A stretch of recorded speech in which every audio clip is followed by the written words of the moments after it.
Hello வணக்கம் மக்களே. பார்த்தீங்கன்னா, என்ன என்ன மழைன்னு பார்த்தீங்கல்ல, அவ்ளோ மழை மக்களே. நேத்தைக்கு ஈவினிங் நான் டியூஷன் போனேன் சரியா? நான் டியூஷன் போகும்போது பார்த்தீங்கன்னா, மழை அவ்வளவா இல்லவே இல்ல. லைட் மழை தான் இருந்து. அ அங்க டியூஷன்ல வந்து கிளாஸ் எடுத்துட்டு குட்டி கான்வர்சேஷன் அங்க நடக்குது பிள்ளைகளுக்குள்ளாடி.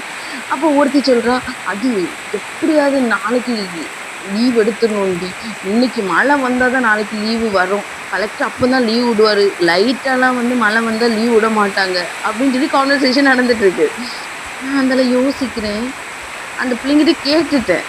"டேய் இப்பதானே உங்களுக்கு குவார்ட்டர்லி ஹாலிடேஸ் வந்து, இது குவார்ட்டர்லி ஹாலிடேஸ் காணாதுன்னு சொல்லி உங்களுக்கு தீபாவளி ஹாலிடேஸும் குடுத்துருக்காங்க. இந்த லீவு காணாதாப்பா உங்களுக்கு?" "இல்ல மேம் எங்களுக்கு நெறைய ரைட்டிங் ஒர்க்ஸ் இருக்கு மேம். ஸோ இந்த லீவ் எங்களுக்கு காணவே காணாது மேம்." அப்படின்னு சொல்லி சொல்லிட்டு இருந்தேன் பார்த்துக்கோங்க. ப்ரேயர் பண்ணிட்டு இருக்கு. ஏம்மா ப்ரேயர் பண்ணி முடியல. ஒரு 10 நிமிஷம் கூட இருக்காது. மழை அடிக்குது அடிக்குது. அப்படி ஒரு மழை மக்களே. நான் வீட்டுக்கு போம்போது ரெயின் கோட்டையும் தாண்டி அவ்வளோ ஒரு மழை. நனைஞ்சு அப்படி பொத்து பொத்துன்னு நனைஞ்சாக்கும் வந்தேன். அதுக்கப்புறம் வீட்டுக்கு வந்து பார்த்தா, வீட்டுக்கு வந்து நான் நெனைக்கல. அடுத்த நாளும் மழை வரும். நைட்டு ஃபுல்லா மழை வரும்னு. அந்த பிள்ளைங்க ப்ரேயர் பண்ண மாரியே நடந்துட்டு மக்களே. இன்னைக்கு அவ்வளோ மழை. எப்படி லீவ் தான் குடுப்பாங்க? இதே மாரி என்னோட ஸ்கூல் டேஸ்ல நான் பண்ணியிருக்கேன். ஒரு வாட்டி ப்ரேயர் பண்ணல, 10 வாட்டி ப்ரேயர் பண்ணியிருக்கேன். எனக்கு உடனே அந்த பிள்ளைங்களோட ஞாபகம் தான் வந்துச்சு.